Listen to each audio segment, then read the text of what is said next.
And welcome to another exciting episode of the KLIQ Nation's Comic Book Chronicles.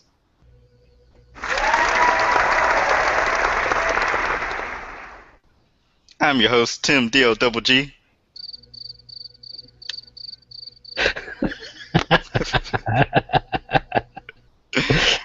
And that jokester behind the sound effects tonight is at PCN_dirt on Twitter.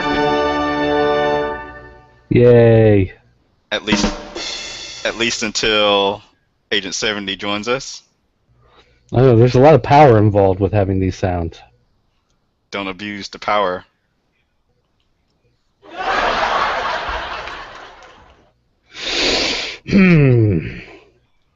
So make sure to go to our website, thekliqnation.com, where you can find previous episodes of the Comic Book Chronicles and comic book reviews. Follow the Twitter account at thekliqnation. Like the Facebook fan page, facebook.com/thekliqnation. Subscribe on YouTube to youtube.com/thekliqnation. Subscribe also on iTunes and Stitcher Radio. Just search for The KLIQ Nation. Search for us on Google+. Search for The KLIQ Nation. Use the hashtag Comic Book Chronicles on your favorite social media websites. Remember, we record live every Thursday night, 9 p.m. Eastern Time.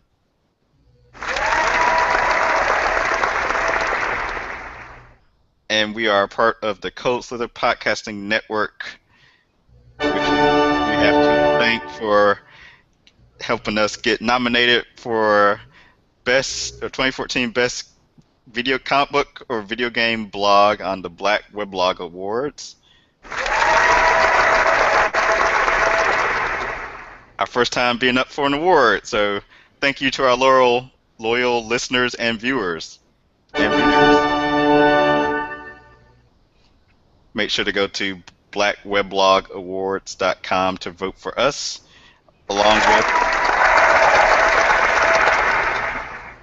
along with other members of the Cold Slither Podcasting Network. Hashtag of the year, one gotta go. Best beauty blog is, I forget the exact name, Red Lipstick something. Best podcast is The Good and Terrible Show. And I believe that's it for fellow members of the Cold Slither Podcasting Network. So go vote once a day. Top two, there's three combined websites in our group. So the top two advance, I believe. So surely we can at least advance to the next round. So with that, if you may have heard, this week is New York Comic Con. I'm sure that's what the people that were waiting in the lines and the crowds at the Javits Center were hearing in their heads. I heard there was something happened today and they jammed everybody into a small room for a while. Oh, lovely. Yeah, I'm not sure what that's about. I don't know if there was an Ebola outbreak or what happened, but apparently people were not happy. Have to be careful with that nowadays. Well, maybe one of our listeners will tweet at us and let us know what's going on with that. I know Variant Dash, listener and supporter of the show, who also came up with our intro music when you listen to the audio podcast, he went today and he'll be going all week. And I forget exactly which day Agent 70 said he was going to be attending, but maybe we'll find out. I think he said he's going Friday, Saturday, Sunday. So he's missing out on today. Besides something that just got announced at the end of the show, nothing super major was announced. At least I looked on Marvel's website for their schedule, and they had stuff starting Friday, it seemed. Yeah, not a lot of stuff usually happens on the Thursday. Is that just a New York Comic Con thing, or? No, that's usually all cons. Just there's more traffic, more attention on Friday, Saturday, so you'll start to get some stuff on Friday, stuff will start to come out Friday night, and then Saturday is when all the big stuff will happen. Right. So with that, let's take a peek at the news this week, provided by our co-hosts at RowdyCat on Twitter. Ding! There we go. It's not so easy on the spot. And what's his other website? Or his other Twitter? At News Nerds Need. See, I was ready for that one. Keep up with all the breaking news and geekery. So, and I have a problem with this very first bit of news because so I'll just read it first. Robert Downey Jr. talks Iron Man 4, suggests Mel Gibson as director, confirms slash and Iron Man 4 elsewhere, but not his involvement. So Okay. Robert Downey Jr. has been making the media circuit this week to promote his movie The Judge with Robert Duvall. So I listened to him, I believe it was Monday morning on Howard Stern show, and of course Howard asked him about Iron Man 4, and he didn't really say, he didn't give any new news on it. So I guess between that interview and him appearing on the Ellen show, he confirmed that they're in discussions for Iron Man 4. Well, sure, because if you're going to confirm something, you're going to do it on Ellen's show, not on Howard Stern's show, right? Because that's where all the comic book people are going to be listening.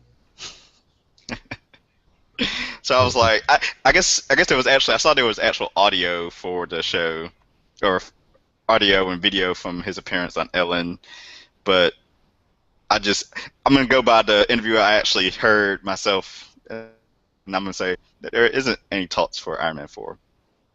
Oh, and Variant Das is listening. He's tweeting me the info that we were talking about earlier. Watch what you say. He's listening. Good thing I gave him a shout out earlier.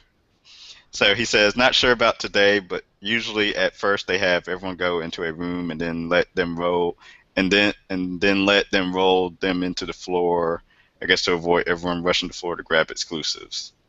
Ah, I gotcha. Okay. So it's like Black Friday. Hey man, with some of those people, you never can tell. Yeah. Those people. Those people, them people. All right. So who knows about Iron Man 4? I mean, are you against? Like, do you think it's one of those things where you'll never accept anybody else playing Iron Man ever again? That's a good question. I'm of the, I know I see how the business works. So I know either they'll have to just get rid of the character Tony Stark, which I doubt, or they'll recast him. I mean, it's going to happen. So I almost wonder, if you read the volume 4 or whatever it was, they drew Tony Stark to look like the guy from Lost, Sawyer from Lost. I can't think of his name. With the blonde hair. Yeah. And so they drew him to look like that. So I wonder if maybe they'd be in talks with him to try the role. That'd be interesting. He could be a sleazy, kind of pompous guy. Yeah, I could see that. I can too. My question is, what other Iron Man movies can you do? It's not like the last two. I mean, they made a lot of money. I guess that's the point. But especially the third one was like a Tony Stark movie more than Iron Man. Well, but they could do Extremis. They could do the whole it taking over his body, and it's no longer the suit. Did they? Yeah, that was the third movie. Oh, well, see, I didn't watch the third one, so. Oh, okay. Yeah, that was. Well, maybe they could do it well. Not him using a bunch of drone armors. I guess they could always take him into space. I guess they'll do whatever is the most recent thing in the books at the moment. Well, or they could go into the whole alcoholic thing, where everything just falls apart because of his drinking and partying and everything like that. I guess the interesting thing will be, I guess according to how Age of Ultron plays out, that it'll be ripe for new, stories to be told with him if, if he feels guilty about creating Ultron, and if there is like a splintering of the Avengers because some side with him and some don't. You could do. Are they going to do a new Avengers movie? Probably eventually. If that is a rumor, well, that, I believe that is in the news rumor, our Mm, list of news somewhere in the 10 plus articles we've got. maybe a Dark Avengers movie. Yeah. The Flash debut, highest rated CW premiere in 5 years. I know you didn't watch it. Wait, how do you know I didn't watch it? You can't find the CW network on your television set. My video on demand, whatever. I plan on watching it. I just haven't got around to it yet. Okay. It's great. I'll say that. It's, it is great. It is, as Everybody. I was just gonna say everybody loves Arrow. Like everybody who comes into our store who watches Arrow loves it, and I just really couldn't get into that. And I think part of it was kind of the attitude of it. So I'm wondering if Flash I might enjoy more, like because it from what I've seen, it looks like it doesn't take itself as seriously as Arrow, and I think I might enjoy that a little more. you are correct. And to quote Jeff Johns, it's the most comic booky TV show ever to be made.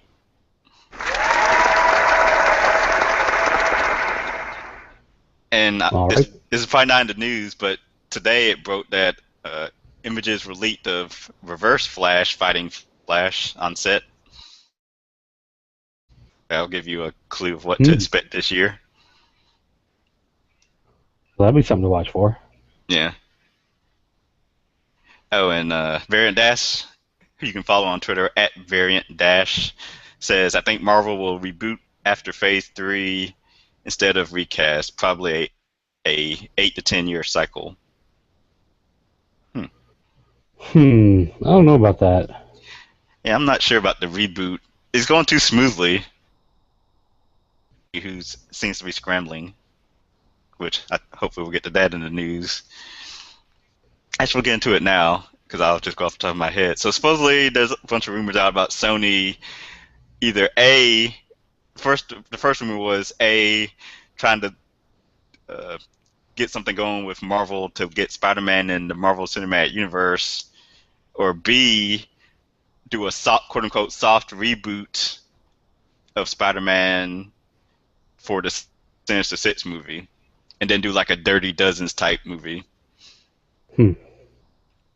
And I don't even know how much I believe all those rumors. It was from Bad Digest or whatever that site's called. It Fits and Bad Digest, I think the name of the site was. Hmm. So I just find it very hilarious for not the right reasons that Sony would be thinking of doing a soft reboot when they just did a soft reboot or a reboot a couple years ago. That's the reason I don't believe it. But who knows? It's Sony. Hmm. No thoughts? No, just whatever. Yeah. I don't care enough really. It's just they'll do what they do and life goes on. Yeah. Well timed. Hmm. DC Comics smashes Marvel on market share into September, but Wolverine's death tops the chart. Simon Kipps confirms Deadpool movie is a part of shared X-Men cinematic universe. No duh. Wait a minute. X-Men Cinematic Universe? Yes. Oh, see, I read that as just Cinematic Universe. I didn't catch that it was the X-Men Cinematic Universe. Yeah. X-Men. Oh. Which, I mean, Hmm. he's X-Men. Yeah, I know he's a mutant and yeah, blah blah blah blah blah. But Is he a mutant? I always forget that. I think so, because he was part of the whole Weapon X program. Yeah, I guess it seems like he's so at this point he's so disassociated from the X-Men line to me in the books that I think of him as an Avenger. yeah, that's I mean I just think of him as a Marvel Universe character. Hmm. Speaking of mutants, Chris Claremont at Rose City Convention a week or so ago said how they're not writers aren't allowed to create new mutants because then Fox can use them unless unless your name is Brian Michael Bendis, apparently. No, he doesn't create new mutants. He creates new Inhumans. Not yet. And Well, that's what Kamala Khan is, right? yeah, but I mean he Yeah. created. I guess you don't read the X-Men books, so but No. he created a bunch of new mutants when he took over all new X-Men and Uncanny X-Men, Hmm. new teenagers. But yeah, Yeah, but Bendis. they're just fodder. They're not like key characters. Yeah, I mean, yeah. I mean, who cares if Fox uses them? I mean, all Fox would do is have them like use their powers one time, and that'll be it in the movie without having a speaking role. But that's enough to get an action figure. Yep. So that's But the key. but supposedly that they can create you can they can create new mutants as long as they're under like a Marvel Now banner. So then they'll probably be considered shared characters, and Marvel can use them. So it probably is like as long as they're not created in an X-Men book, they're fair game. And Agent 70 is ready. Let me get him pulled into the show. Use your magic. Magic done.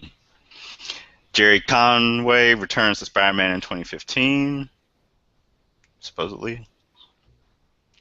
Uh, skip that. Supposedly, question is, does Stan Lee's Marvel movie cameos add up to him being the Beyonder? Or the Watcher, I'm sorry. That's Roddy Cat's theory. Although if he was the Beyonder, that'd be even better. He needed the white jumpsuit. Am I the only person that doesn't care about his cameos? Like I always see like news sites. Is he gonna be in this Marvel movie? I could barely tell you what his appearances were in any of the Marvel movies. I'm just always like, hey, yay, Stan Lee made an appearance, but I mean, it's not enough to sway me one way or another if I'm going to watch something or not. Right. All right, Agent 70, because of your arrival, I am going to relinquish the sound effects here. Nice. Thank you very much for covering. He did an admirable job. Excellent, excellent. Woo!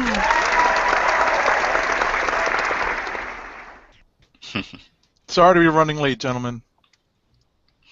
No problem at all. We actually ran a little late ourselves with some small technical difficulties. Oh no.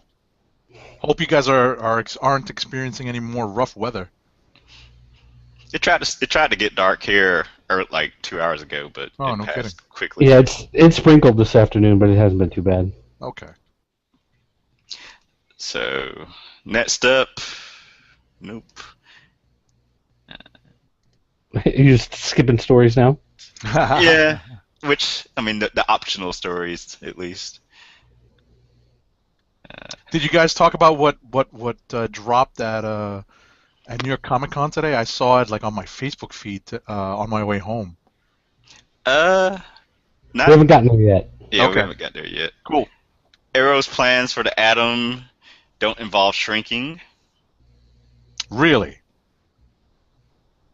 according to comicbook.com. Dang. So then what do you do with them? Yeah, seriously. Last night on the debut episode, he was just egotistical businessman who, so when Arrow launched, instead of calling it Star City, it was Starling City. But now Ray Palmer wants to rename it Star City. So that'll be how they get around that.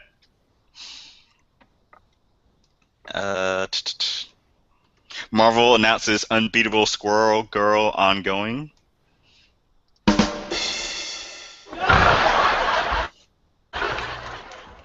That was my reaction to the news. Dirt's reaction, I think, is probably more fitting. But where are our insert other character here books? Rabble, rabble, rabble. It's about as exciting as the fact that DC launched Clarion #1 this week. Right. I know. That's how I was when that Clarion news was announced 3 months ago or so. My only knowledge of the character is from the Justice League cartoon. Let's be honest, right? Mine would be from the Young Justice cartoon. Oh, there you go.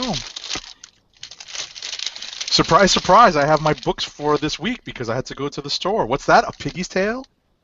Yep, we got it. Look at that. We can talk about all this stuff later. It's not like I read it. I just picked it up. Showing it to you now. You know? Boom commits to multi-year publishing deal for James Tynion's The Woods. Nice. Congrats to him. Yeah. Okay. But what if it gets really terrible? Then they're stuck. They gotta put them out. Deal with the devil. That's right. Avengers 3 may feature all new superheroes. So here's the story that we alluded to earlier, I believe. I believe we talked about this after we hit the record button. Can't remember if it was before or after. But yeah, so Dirk mentioned with the new Avengers. Yeah. So that's one rumor that they'll introduce new Avengers in either at the end of Avengers 2. I saw that rumor, or maybe 3. Also, the rumor that Avengers 3 could be split into 2 movies to get around their contract thing, which I don't understand how that would play. They want to get paid for both movies just because you film them at the same time. I wonder, is that how that works? I wonder. Baron Dash works in the You'd have to look at their contracts for that. Yeah. So. Yeah, if some people only have one movie left, then you can sometimes get around it by filming. Basically, instead of one movie's worth of stuff, you film like an extra month and a half with them, and then you can use that extra footage to build the second movie out of. Okay. As Agent 70 goes rifling through papers. That's right. I'm pulling out my comics for the week. Are you kidding me? How rude. It's this paper bag, man. What can you do? I'm also sorting through my books to bring for autographing for Comic-Con New York Comic-Con next couple of days. But anyway, go on. So, what is Marvel's mysterious off-site New York Comic-Con announcement? Luckily, we found that out about an hour or so ago. So, for those that don't know, Marvel had some big announcement at an off-site Marvel Station location. And That's the event. Was it at the Avengers Station? Yeah, it was at Discovery Zone. with the abbreviations like SHIELD, so Station. And Marvel hyped it up that it was going to be the biggest news ever. And for those watching on the video right now can see That's right. Dirk holding up what the announcement was. Ooh, Secret Wars. Woo. Which will be a year-long event that they'll be celebrating with toys and parties and who knows what else. And it'll be taking place after Hickman. So it'll be from Jonathan Hickman and Esad Ribic. It'll be taking That's place. a cool team. It is. It'll be taking place after time runs out. So I'm assuming it'll be a separate 12-issue series, or will it be crossing over with New Avengers or Avengers?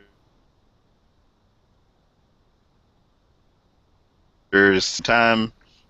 We need answers. Yep. This might be Hickman's big Kang story. You never know. Like the culmination to his use of Kang.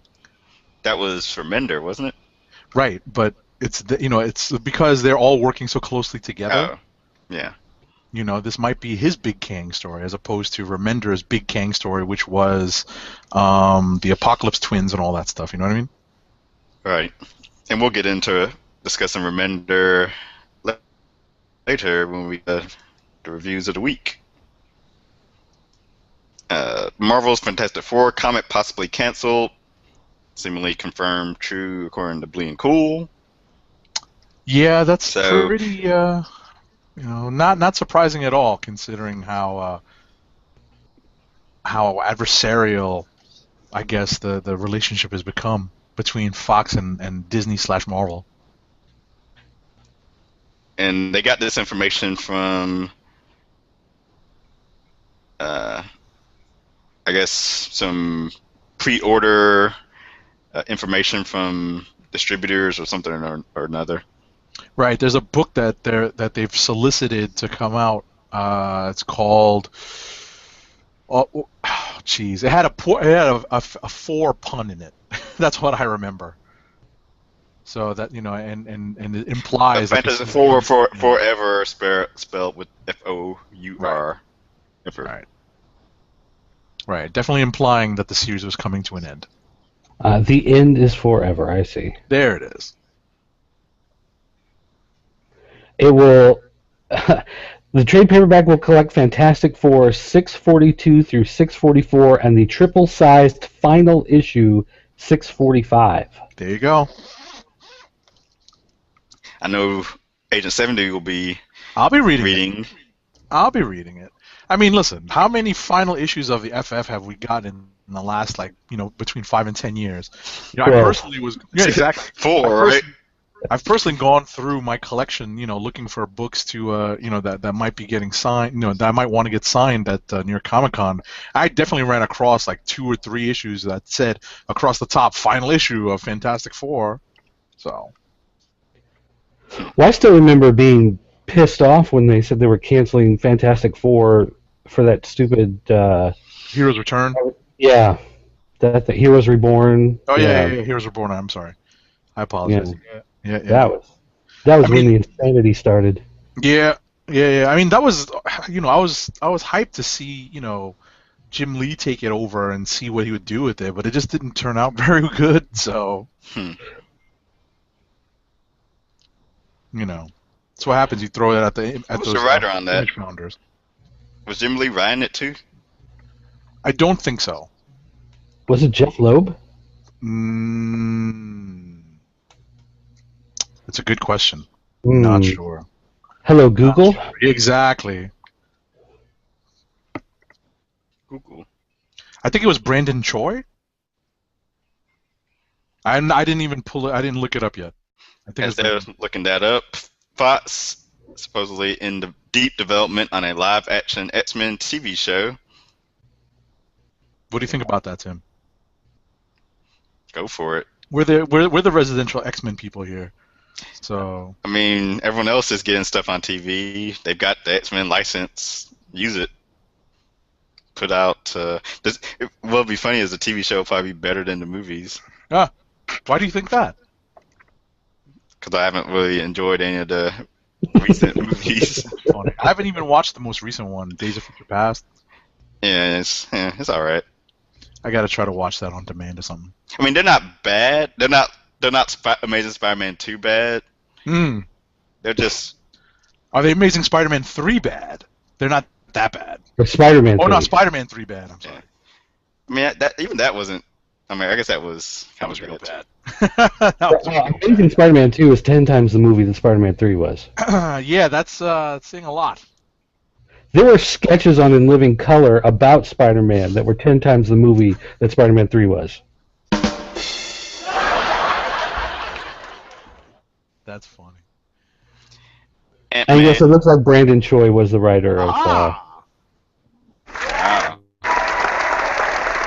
Is he still in comic books? No idea. No. Actually, I've seen that name. I've seen his name somewhere. Like... Hello, Google? Cortana? Cortana, please. Ant-Man cast Martin Donovan in undisclosed role. Okay.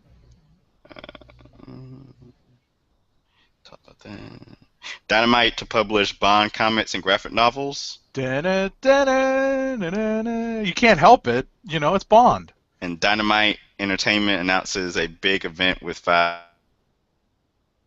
new titles. So that involves Mandrake and Phantom and all those people. Cool. And it's probably not on here, but Valiant also announced that they have 6 new titles coming in 2015. Valiant next. Valiant now. Next. I said maybe I'll take this as an opportunity to jump back into the Valiant universe again because I'm way behind. I may try to read Armor Hunters and then start back again. Yeah, it looks like Brandon Choi hasn't done anything since the Wildstorm days. There you go. He worked with Travis Charest, right, on Wildcats? I think so. That sounds familiar. Wildcats, Gen 13, Fantastic Four. That's pretty much Sci-Tech. What was Sci-Tech? That doesn't ring a bell. Memorable stuff. What's one book called Sci-Tech? That's funny. Scott Snyder has successfully persuaded DC Comics to push Batman back to $3.99 for next month. Drawing the line at $3.99. He did it for the people, so you can save People power. You can save your things. That's right. Yep. So good for him. Images 5 Ghosts in development at Sci-Fi. Okay. You probably need to read that at some point then. Funny. Yeah, I hear good things about it, but have you read it? Nope. Plus, Frank Barbary is a name that seems to be popping up more now, so probably at some point it'd be probably a good idea to read his indie stuff.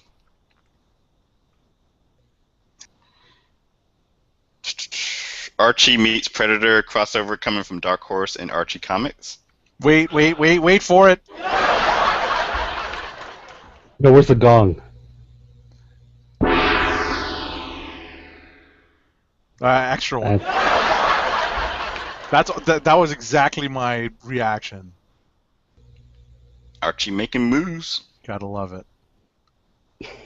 Gotta love it. That's all we got. Okay. All right. The Flash cast Victor Garber as Firestorm's Dr. Stein, and Flash gets their Pied Piper.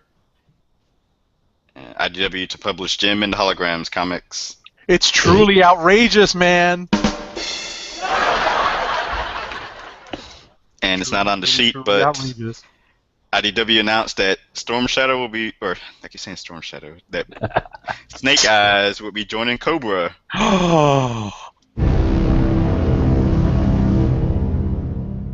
Indeed. Maybe I'll get people to read the G.I. Joe comics again. Right.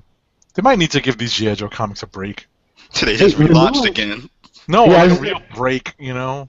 The new one they just came out with was pretty good. I should have. What's the spin on this one? It is more of a political intrigue than an action book, and Cobra has repositioned itself as a more of like a mediator type global force, like a peacekeeper force, like a UN peacekeeping type organization. So they're the group that's basically willing to go in and put their lives on the line to hold everybody at bay to keep wars from breaking out, which, you know, of course, on the backside, they're making backroom deals and, you know, sending arms off to Putin and whatever. But it plays out much more like the first Bourne Identity type thing than, you know, like you've got congressional hearings and you've got, you know, secret covert ops stuff going on, and not so much hovercrafts landing on Ellis Island while flames are coming off the Statue of Liberty's head. You know, not that much stuff going on now. Dude, that was when it was at its peak, its apex. Are you kidding me? Because I Yeah, know but it's, how do you top that? about, and that was one of the best ever intro, one of the best animated intro sequences of all time, But you got to back off from that. Let things calm down before you build up to it again. You know? That's funny. All right, That's news. cool. Is that Static Shock thing real news? I have no idea. Uh-oh. Guess you're going to have to go back to that story. Since we've teased it, I guess. So Static Shock comes to the bit screen according to Lee and Cole, and I'm waiting for the tab to open now so I can see what this is actually about. And why did this first thing I see on this image say Jaden Oh, Smith? Jaden Smith. Yeah, see, that's not cool. That's not cool. And I'm still waiting for the page to finish loading so I can scroll down. This got to be a joke. Yeah, that's why I asked. I'm just not sure about this. What does this mean? Is this real? So, Too many tabs open. don't worry about it. Next. Hold on, I've got it open now. All right.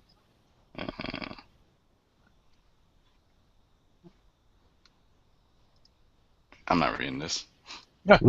Yeah, that's why. Now you understand why I wasn't even, sure that it was real news. Yeah, I couldn't tell either, so screw it. All right, so there's a Twitter called Revive Static, and they are trying to make Static brought back as a TV show or film. Okay. Thought they were gonna say comic, but I guess we'll take a movie or a TV show too. I guess TV show would be alright, something procedural, not procedural, but I can see definitely before a movie. I could see that happening, just with how much stuff is making it on TV nowadays. Mm-hmm. So, what books do we want to start with first? Anyone have anything that just calls out to them, good or bad? Oh.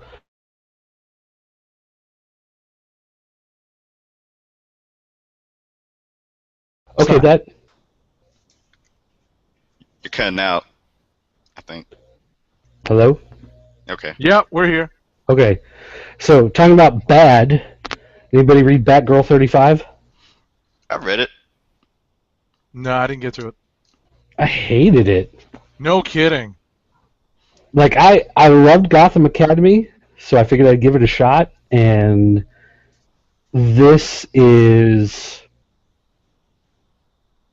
I don't even know where to begin. Like, it's just... First of all, the artwork is pretty terrible. From not only the character standpoint, like, I didn't like the way that they drew the people to begin with, but the layouts on the pages, there was nothing... Like, this is the one thing that bugs me the most when I'm reading the comic, is that a good artist will lay out the panels so your eyes flow from panel to panel to panel. Okay. And there was absolutely none of that in this book. Like, there was absolutely nothing drawing your eye from the left side of the page to the right side of the page. Like, it was all just random jumbles of characters going, across the page. And the story... okay, I'm going to put this... I'm going to try to do this with an analogy, okay? If you're a member of the Bat family... You give up your personal life. You give up your friends. You give up all of those random pursuits because you are dedicated to justice, right? That's kind of like the theme of Batman. It's like sacrifice in order to be the hero that people need. And in this book,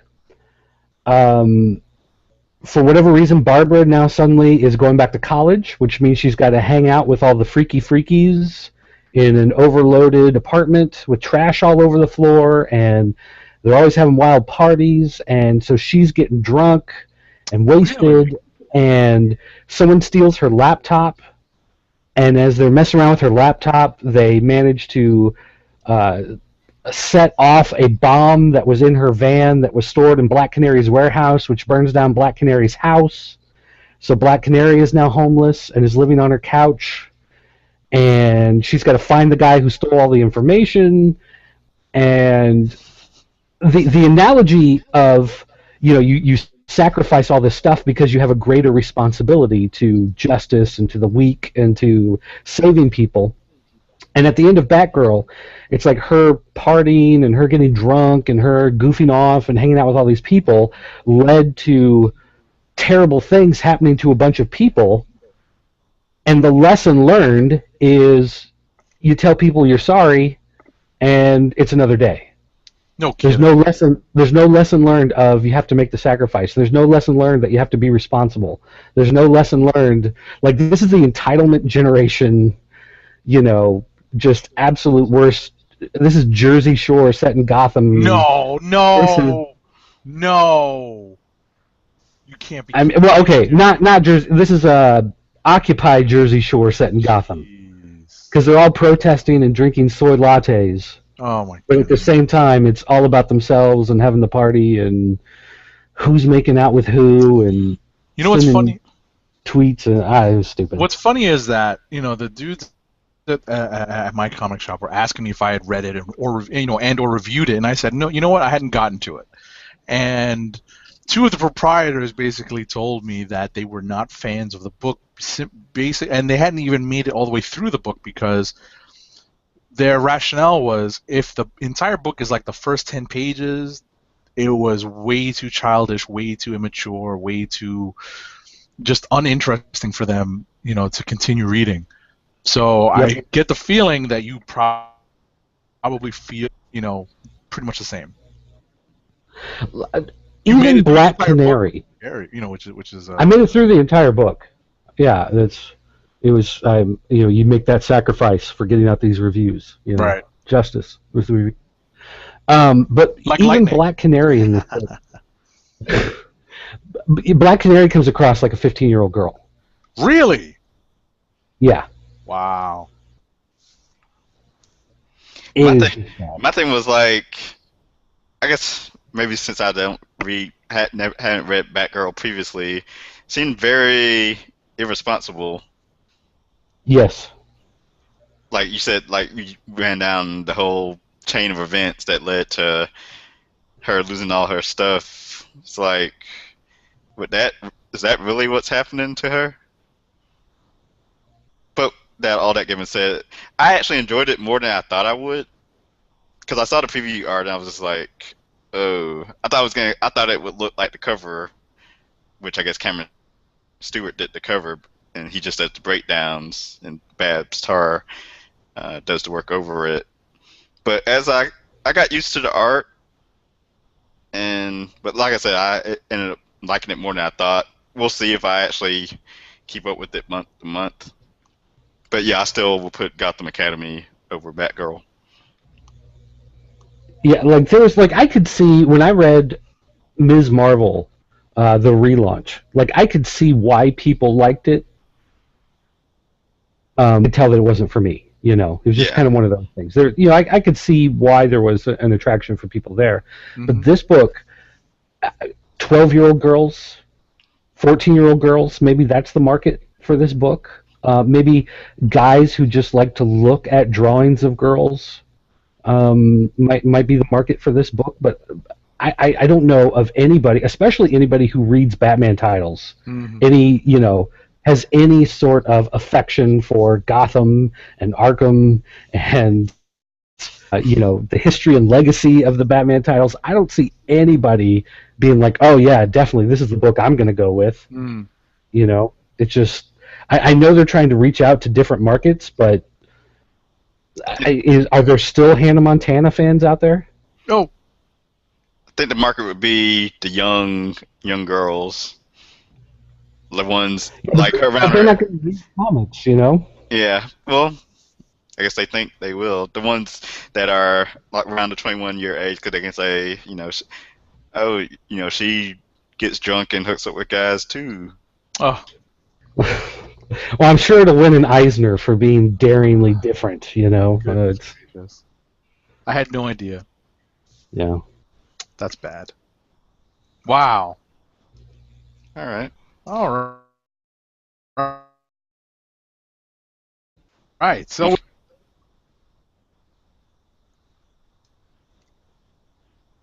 Hello. no, I'm here. I'm here. I thought Hello? someone was blinking out. Just it sounded like you were gonna get frozen and then it went quiet. Hmm. Flying start I'm we're sorry? off to here, people. But go ahead. All right. So you want me to throw out a book? How about one of the books that I was pleasantly surprised by this week, Nightcrawler #7. Anyone else read this? No. Nope. So very quickly, this is already the aftermath of the death of Wolverine, even though we haven't actually seen it on paper yet, because this is published slightly out of order. Because this one came out on schedule? Yes, pretty much. So, I was pleasantly surprised by this because, Marguerite Bennett does the plot and Chris Claremont does the script, and it just seems it's very heartfelt, really sells it, is Todd Nauck's art. And Todd Nauck does a very good job of recreating what characters looked like during certain periods when certain artists were drawing the X books, and some of it is a faithful recreation. And what's great is that they're homages where Nauck will even note in like a margin or in a detail, after Alan Davis or after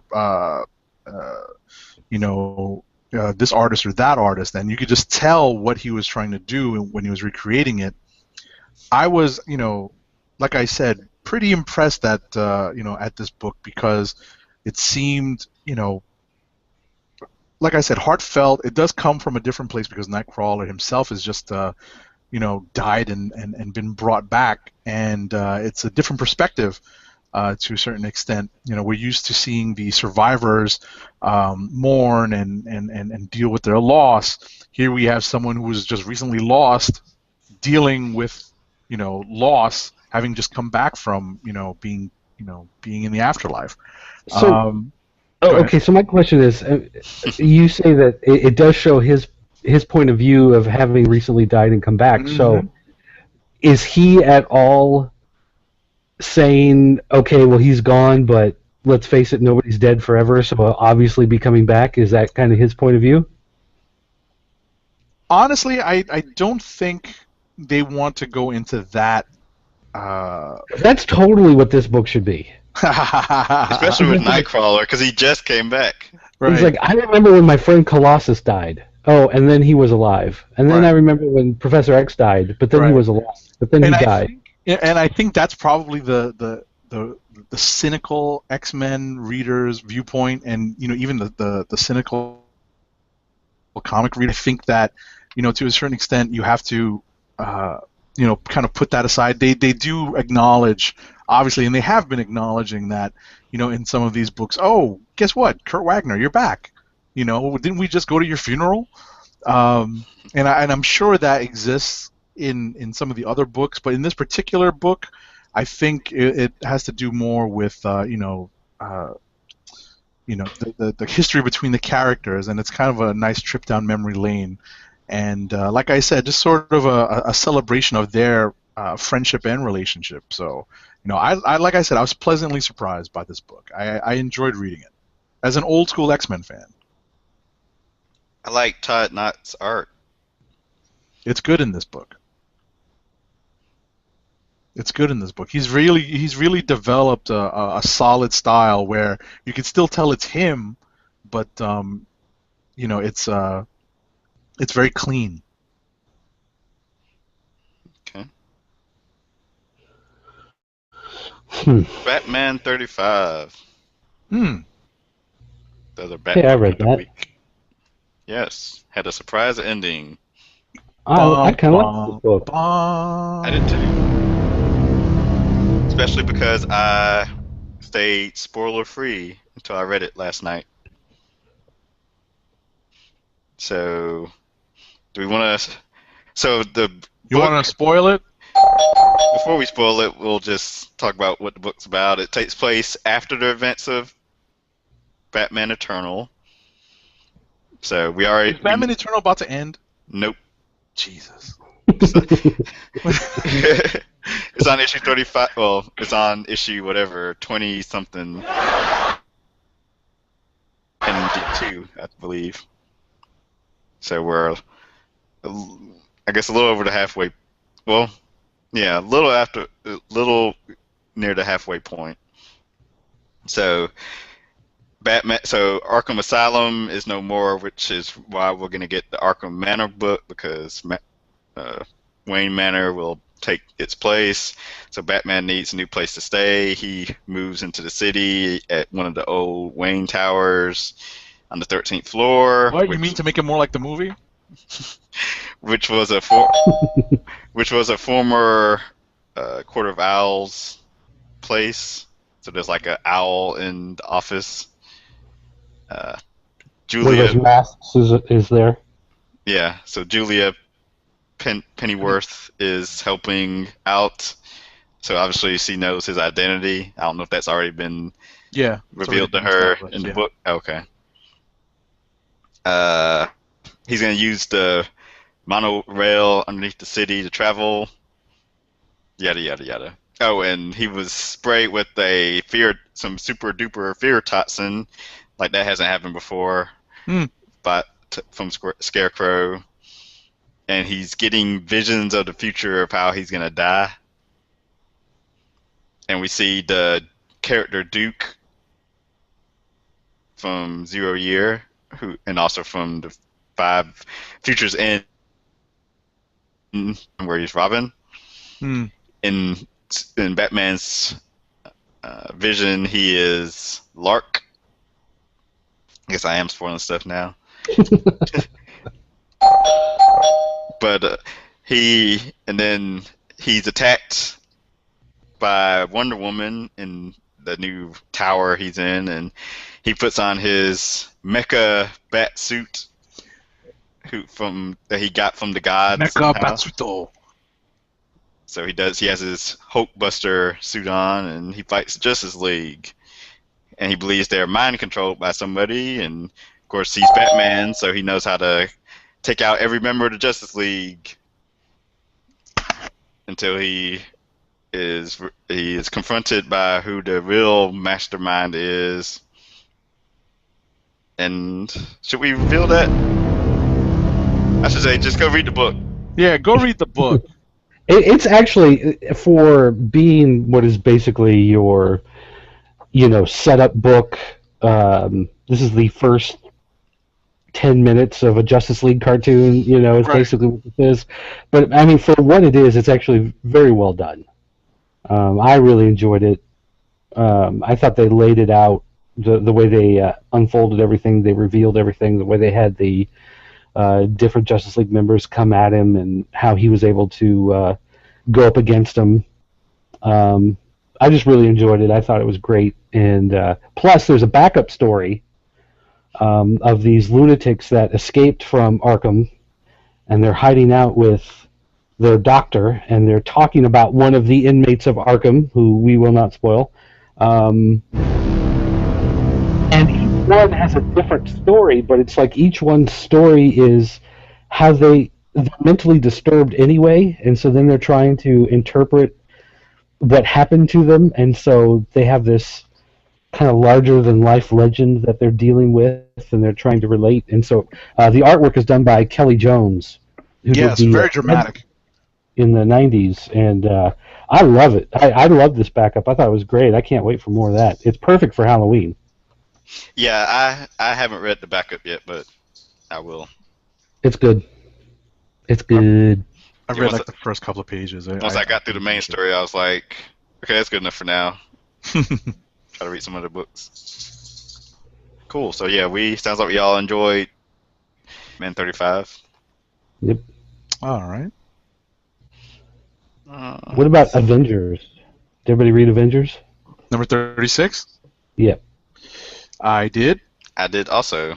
And of course, I love Stefano Caselli art, so it was a win for me. as far as that goes. As Dirt said in his notes, it was a slower issue. Kind of we caught up with Cannonball, Sunspot, Smasher. Who's the teleporter? Starbrand. Who's the teleporter? I'm forgetting. Start with the M. Damn it. Manifold. Manifold. Maggot. Oh, No. wait, that's something else. That's funny. So basically, it's like everyone. It's the issue of preparing the assembled Avengers to go, I guess, across multiverses, and it's the whole, this is a one-way trip, Mm-hmm. and it's led by Odin's son and who's the other guy? Hyperion. Hyperion, Superman. So, who are best buds now because they got matching beards.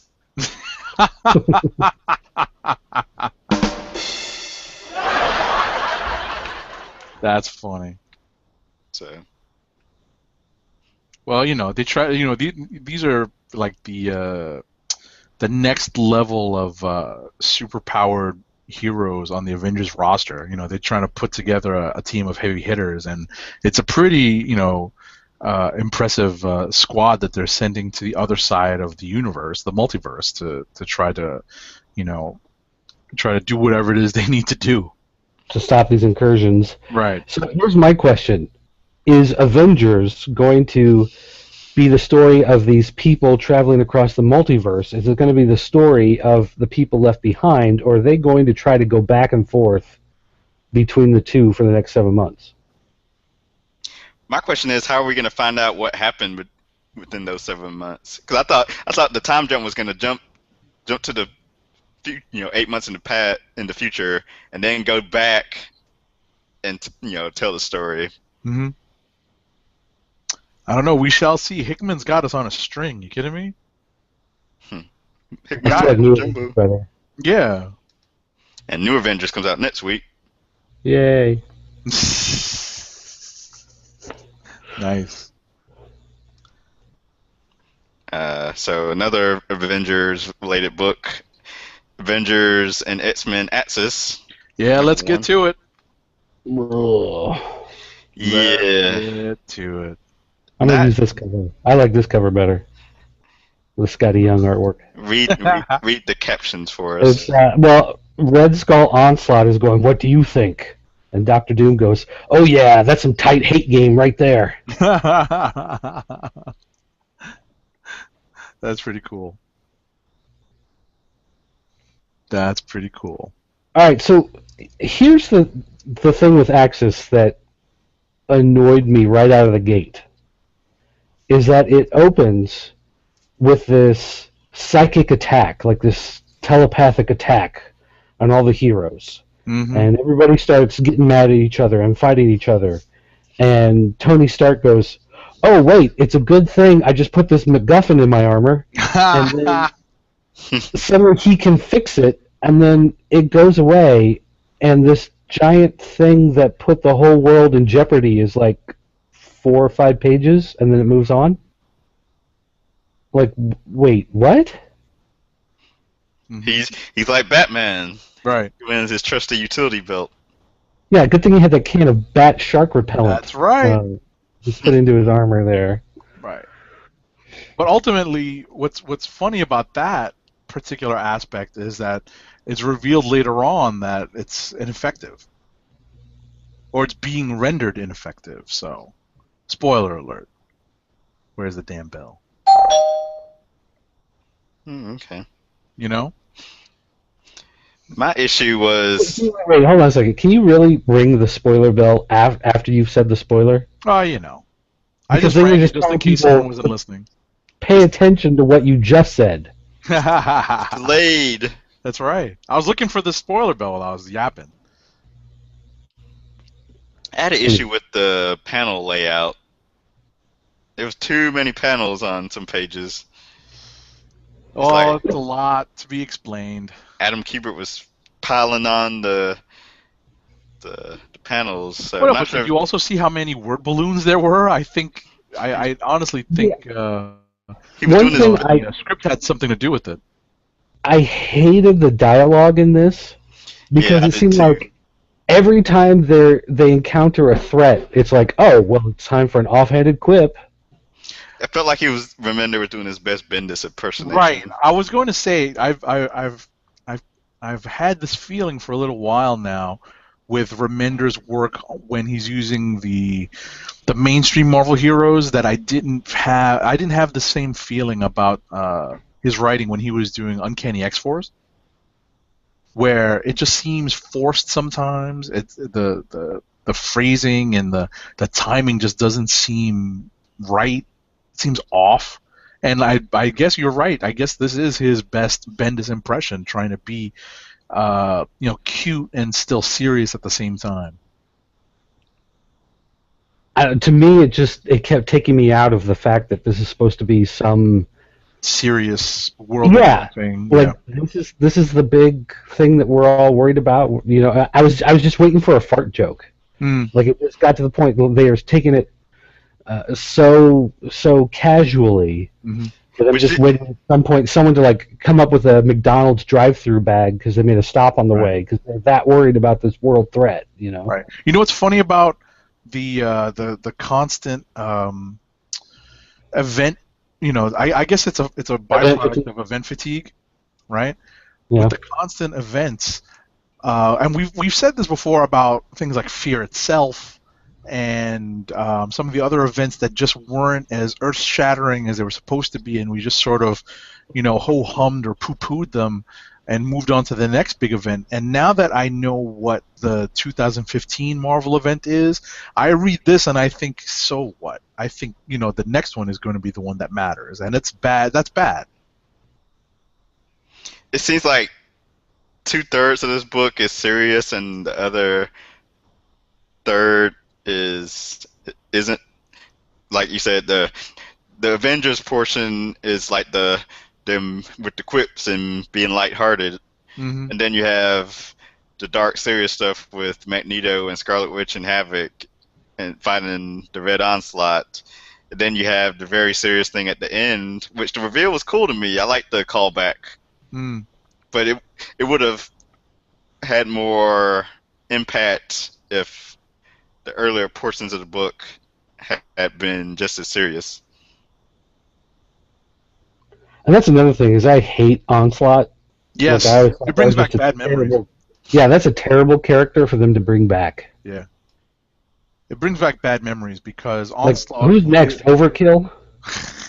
Listen, Onslaught led directly to Heroes Reborn. Oh, another black mark. You were just talking about it.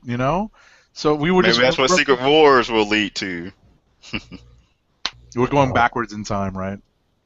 Where's Dorgeekis to tell me off and tell me don't worry about recycling these old stories? Dorgeekis, where are you? There's always gonna be recycling because there's always a new generation of fans that didn't read Onslaught Right. stuff originally. Right. That's All right. funny. Let me find the book. Oh, I guess I mentioned Atsis, so I guess that was a book I mentioned. How about Amazing Spidey? Yeah, I finished that before the show. Nice. It was which basically, I knew it was a bad look for this issue since usually, especially during the Superior Spider-Man run, like Superior Spider-Man would be one of the first books I read each week to get ready for the show and do reviews and whatnot. Mm-hmm. Same with the Amazing Spider-Man when it first launched, but now, like each issue, I'm just like, I'll get to it, and like I didn't read this one until right before the show started, and I can see why. It has nothing to do with the guest star, because her appearance, Miss Marvel, was fine. It's just nothing happened in this issue. Mm. And okay, rant time. I thought about this Uh-oh. earlier. I was about to say we don't have a sound effect for this. We're gonna have to find one. Yeah. So it's basically me ranting on this iteration of Amazing Spider-Man and how it just isn't clicking. Not just because Peter Parker's back and Otto's gone. I mean, that is part of it. But so Peter was dead and is now alive. When has he dealt with the ramifications of what Doc Ock did in his body for however long a period of time that was? They're still doing it. It's like an ongoing thing. Is it? Because Yeah. all they've been doing is seeding Spider-Verse since the #1 launched. They've been seeding Silk. I guess the Black Cat stuff a little bit. I mean, that was like one. Her and Anna Maria Hmm. they've dealt with. Right. They also dealt with the Avengers stuff too. That was just like done so quickly. Hey, I was.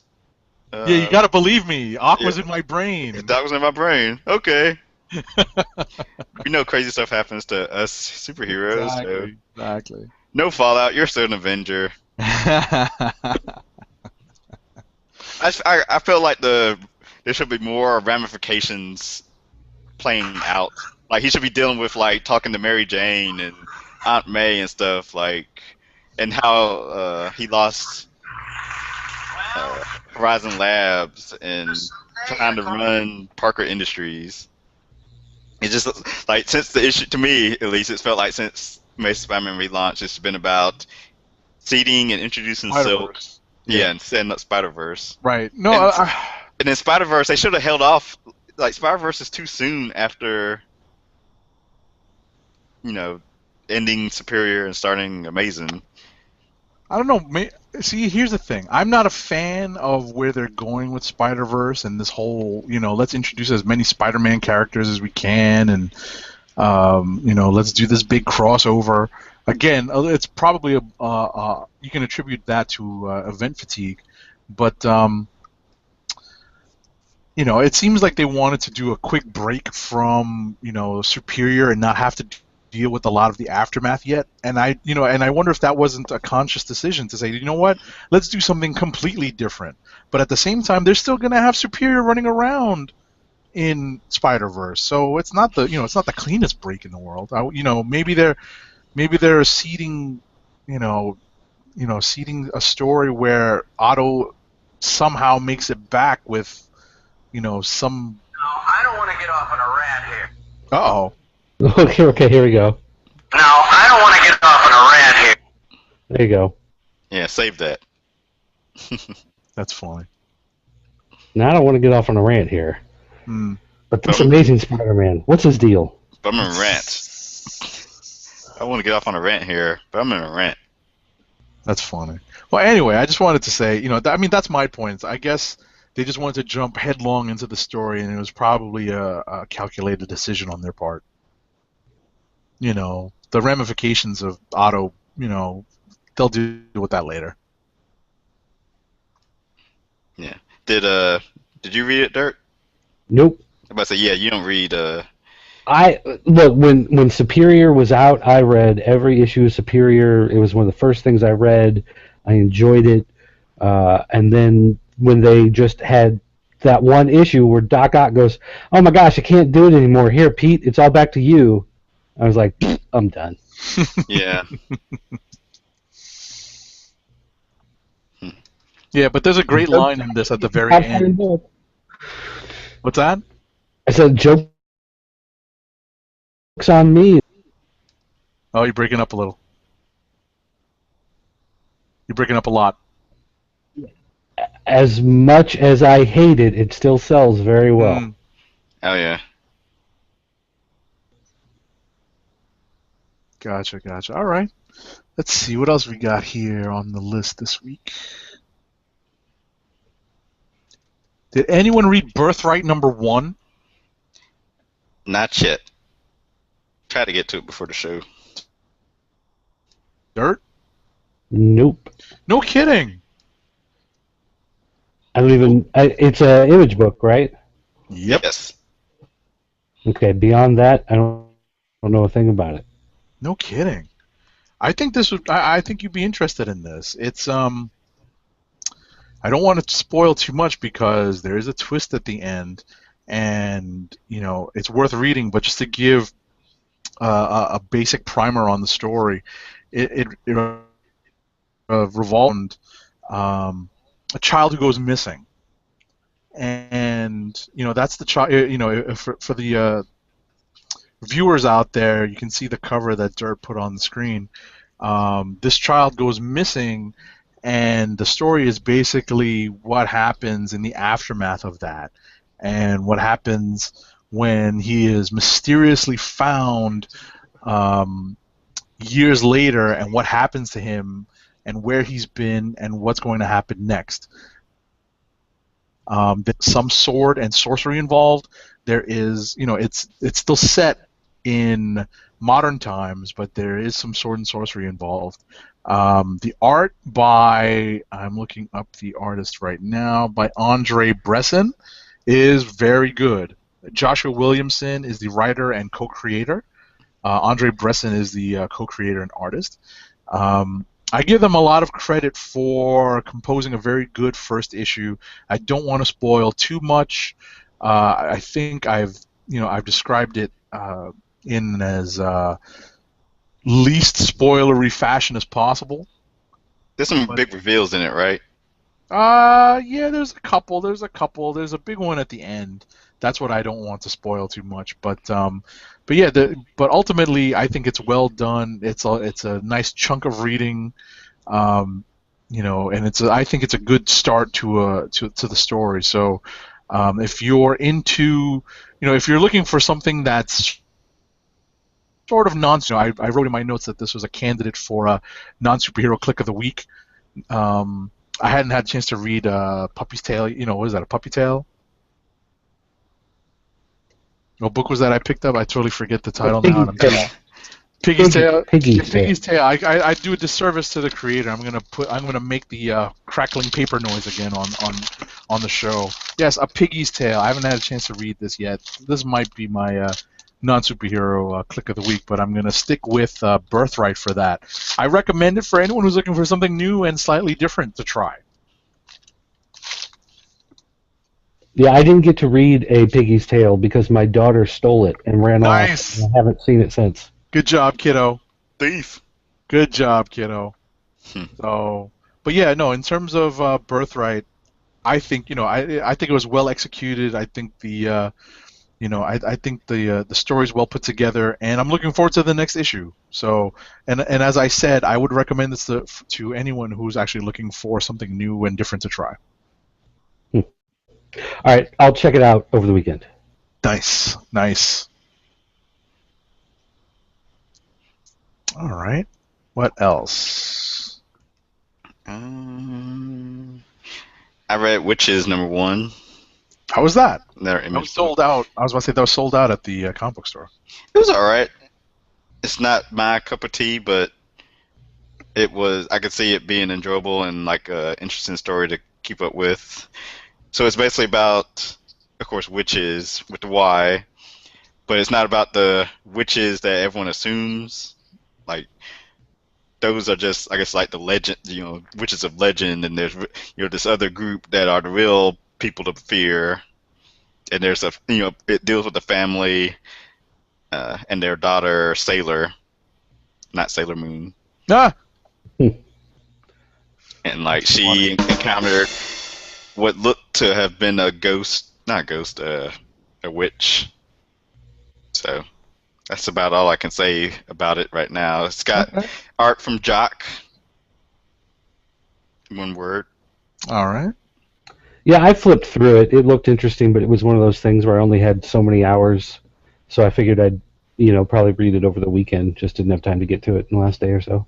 Yeah. Okay. I probably won't keep up with it, but just because it's not like my genre of book.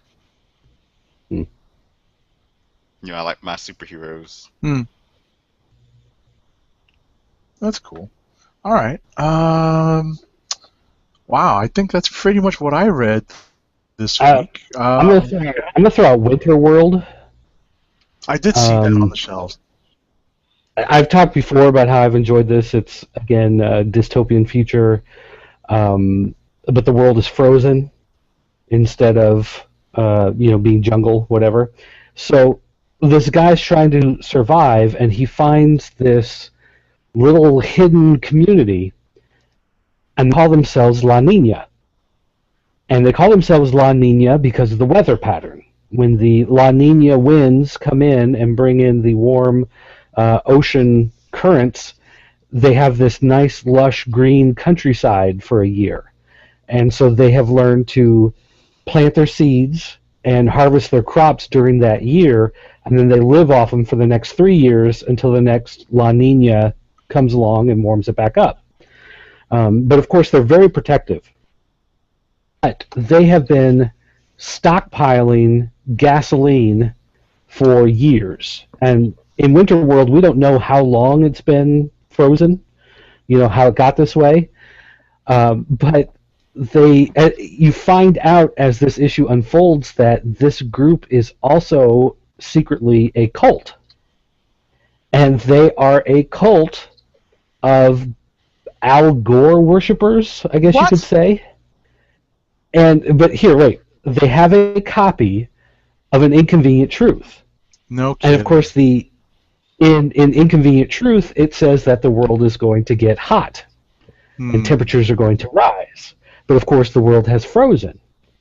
So they have been collecting the gasoline, and they kind of weirdly worship it. And this guy pulls up in this all-terrain vehicle that he's been driving, across the frozen ocean, and they begin to realize that he is a person of power, and that he will have the ability to bring the CO2 that the atmosphere needs in order to crack open the sky and to bring the heat back to the planet.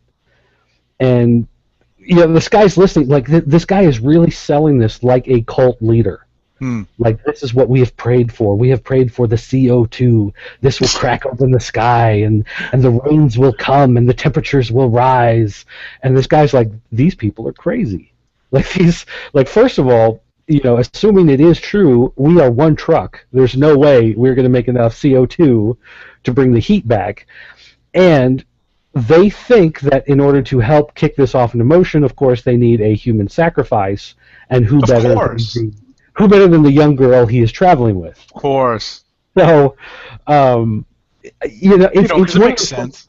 Yeah, it's one of those things where it unfolds, and you kind of have a chuckle, at what is going on, but then at the same time, you really like these characters, and you begin to realize how much danger they're actually in, because this girl may get sacrificed, and in this type of book, you never know who's going to survive and who's not.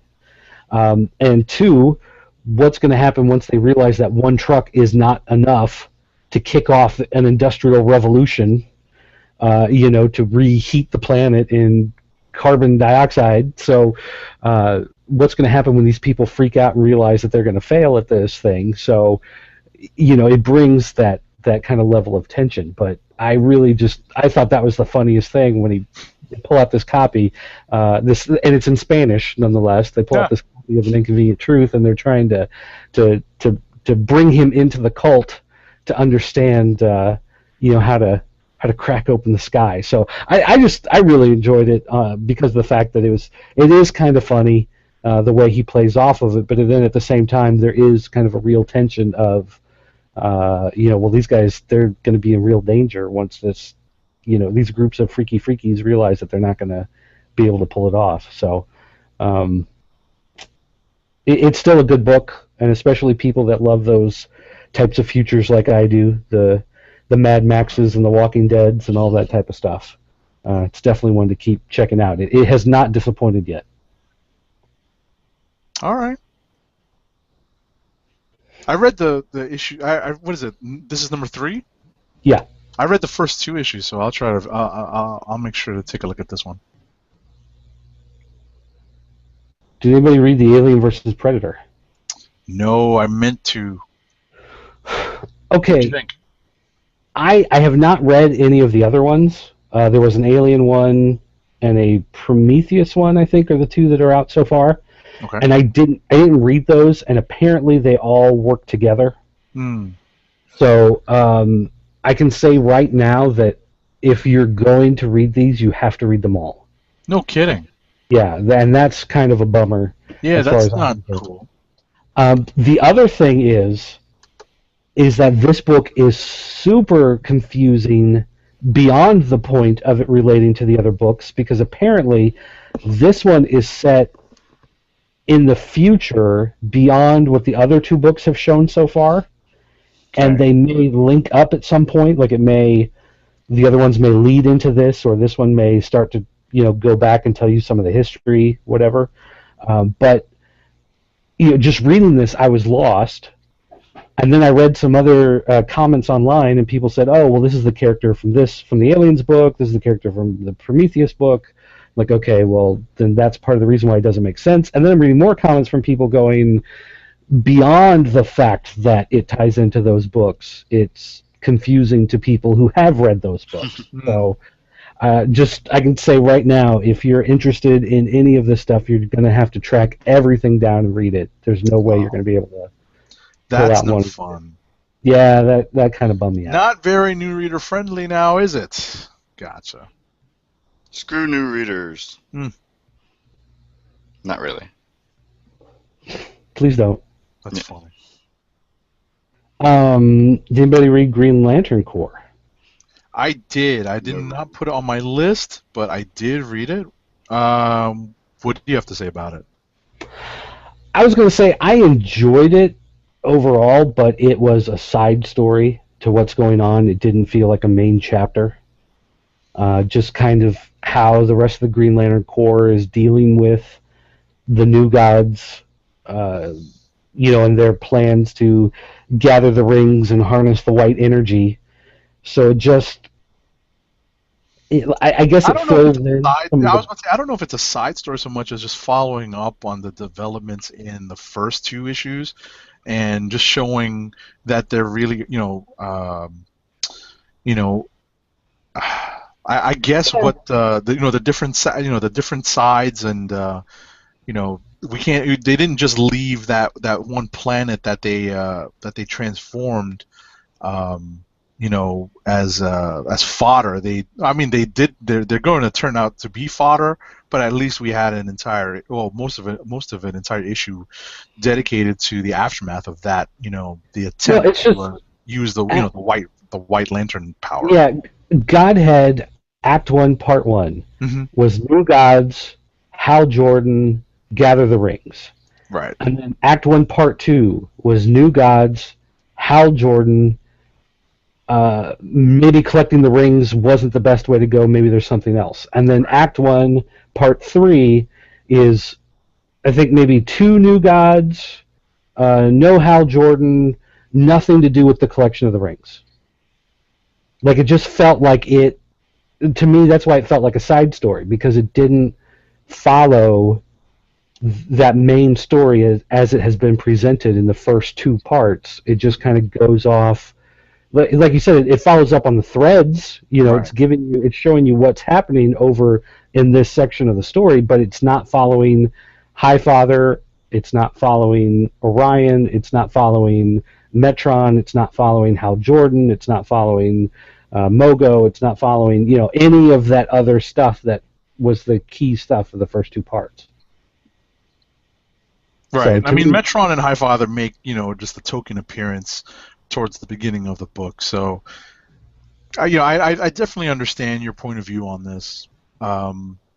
Every crossover, story has these types of issues. So, it's nothing I was too surprised by. Can you do without this and still understand the greater story? Probably. Yeah, that's the main thing I was going to say. Is that it just feels like you could skip this one and you're not going to miss anything. Right. Other than maybe. At the end, I'll drop a quick spoiler alert. There are still blue lanterns out there. That's a blue lantern, right? At the end? Indigo. Yes. It is blue, right? Yeah. So, yeah, there are still blue lanterns out there. Technically, indigo is a little bit of blue mixed with a little bit of violet. Okay. Okay. Don't you know your color spectrum? Your Roy G. Biv? Oh, yeah. Indigo and the violet one look all the same to me. What's the purple one? Is that violet? No, Star Sapphire. Yeah, Star Sapphire and violet look the same to me. But like I said, I guess there's still other like I know that there's certain Lantern Corps that are far smaller in number than the Green Lantern Corps. Obviously orange.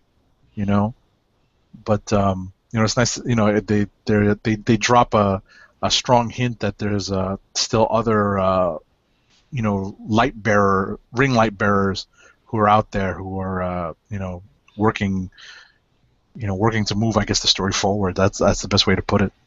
Yeah. Anyway. All right. Let's throw out a rapid review time. Yeah. Yeah, let's do it. Starting to wind down here, peoples. I've said all the ones we've gone over all the ones I've read.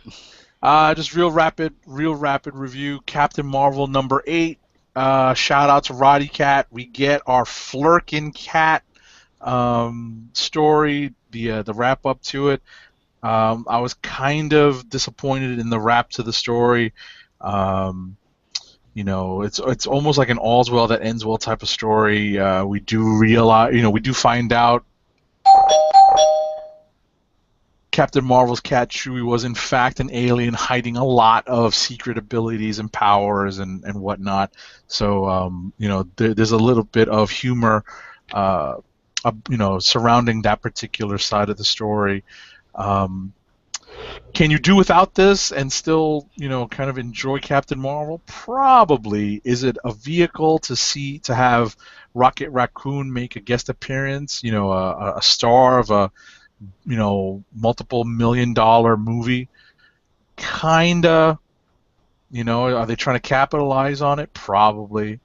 But ultimately, you know what? It follows up on this one thread that they had developed earlier in the series when Rocket basically calls her cat a Flurkin, and we kind of get the payoff on that.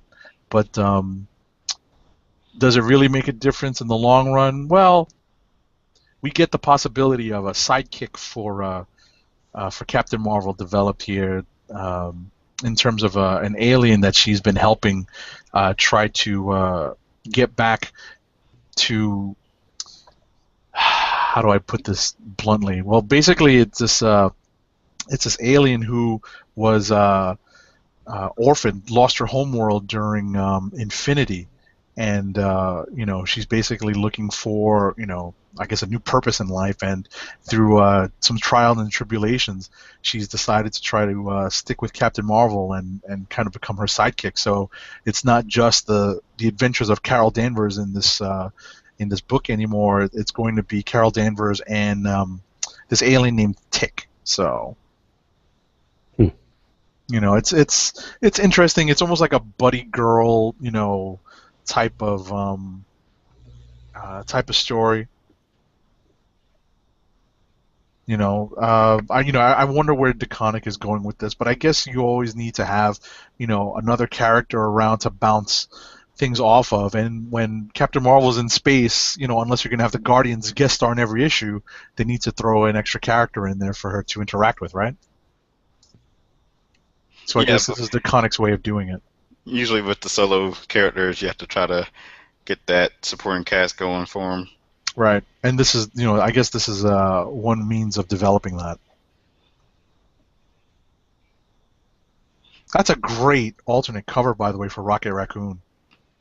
Which one? The one the recreation of the Epting. This one? Yes, that is a great cover. That is the Hasbro toy cover.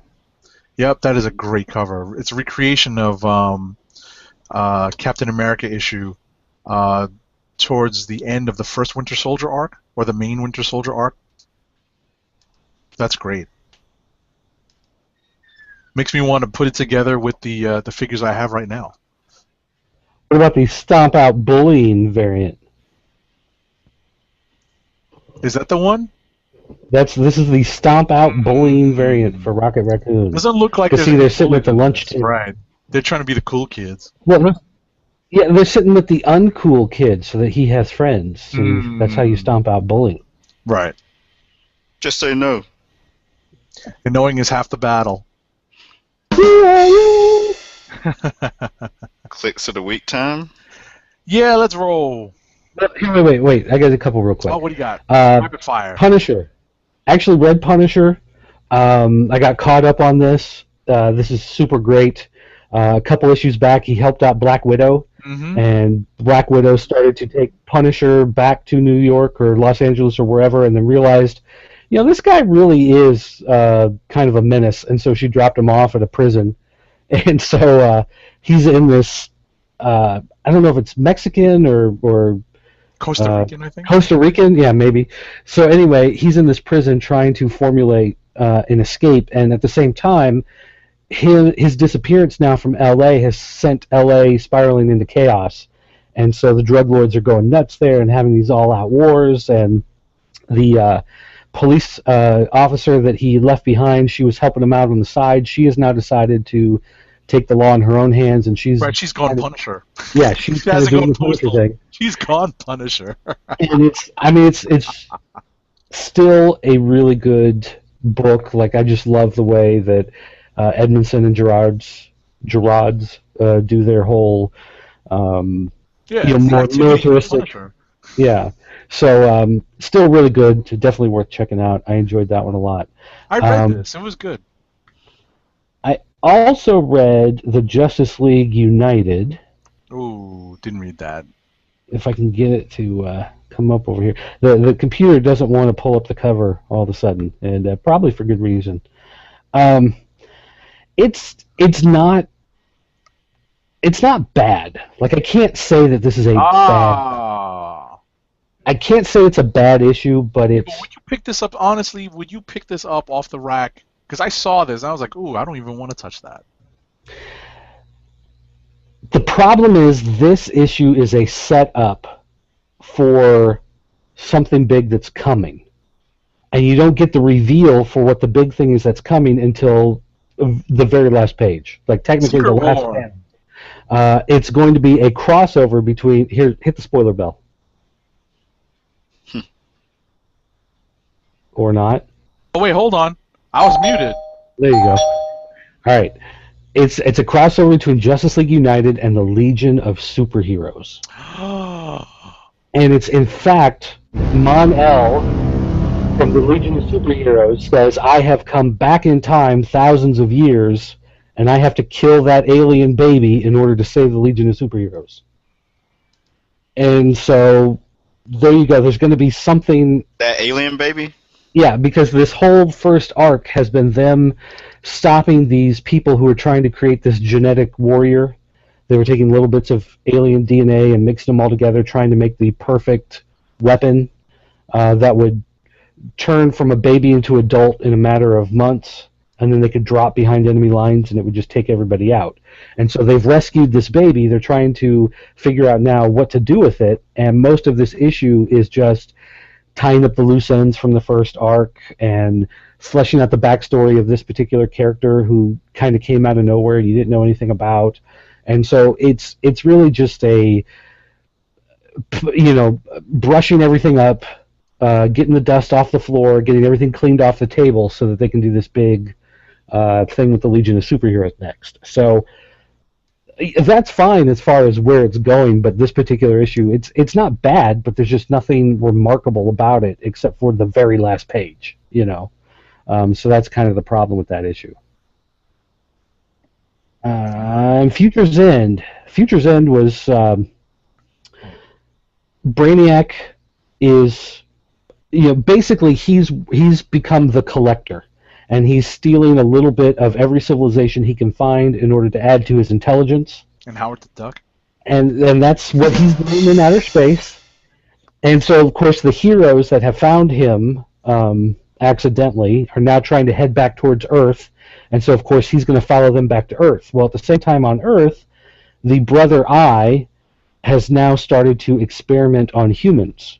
And Brother Eye brings forward this monstrosity he's built, basically taking Batman and Joker and splicing them together into one mind, one being, one crazy evil experiment. And so we see now Brother Eye experimenting on humans, and now here comes Brainiac heading towards Earth, and you just kind of get this vision of things are not going to work out well should these two ever. You got the gatekeeper and the keymaster here, and they're coming together, so you got to watch out. So it's still enjoyable. It's still enjoyable. I haven't gotten to that issue yet. I've fallen quite behind with Future's End, so. I'm trying to think. That's really about all I got. So, all right, go ahead. Anybody So else? my- Go ahead. I was going to say what my click of the week was. Go for it. Batman 35. No kidding. What? But that's not a Marvel book. It is not. There wasn't anything from Marvel I really enjoyed this week. I haven't read Rocket Raccoon, so that could have been one, but I didn't read it yet. It was good. I read it. It wouldn't be my click of the week, though. It was like Amazing Spider-Man. It was like, normally I kind of rushed to read it, but I was just like, eh. That's my reaction to everything. Eh.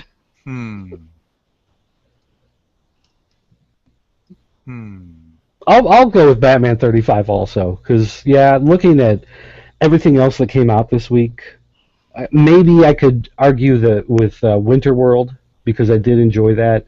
Maybe Winter World I would say would be my non-superhero pick of the week, but for my overall, I think Batman 35 was the one I enjoyed the most. You know what? I'm going to go with my first instinct for my non-superhero click of the week, which is Birthright #1, and I'm also going to make it my click of the week this week too, because I've used this criteria before. I felt like I had the best time reading this book this week. I enjoyed myself reading this book, so I'm going to make it my click of the week as well as my non-superhero click of the week.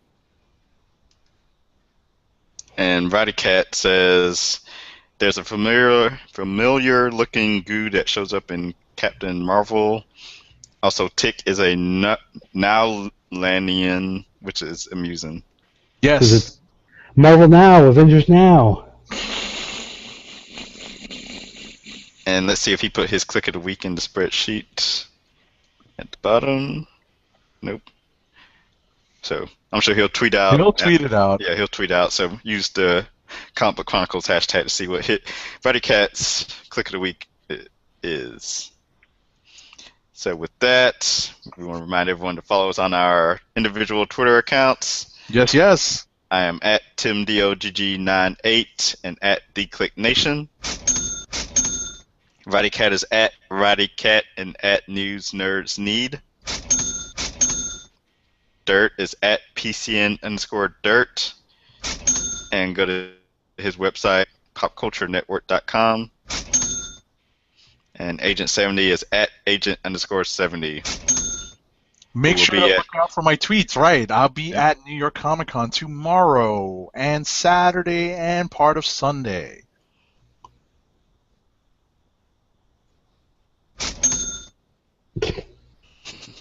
Chang Chang. Chang Chang. So we'll be back next week to hear all about that and discuss the news and whatnot. Absolutely, and share some swag or stuff I bought or whatever I'm able to get my hands on. Show off some autographs. Nobody read Zombie Tramp #3.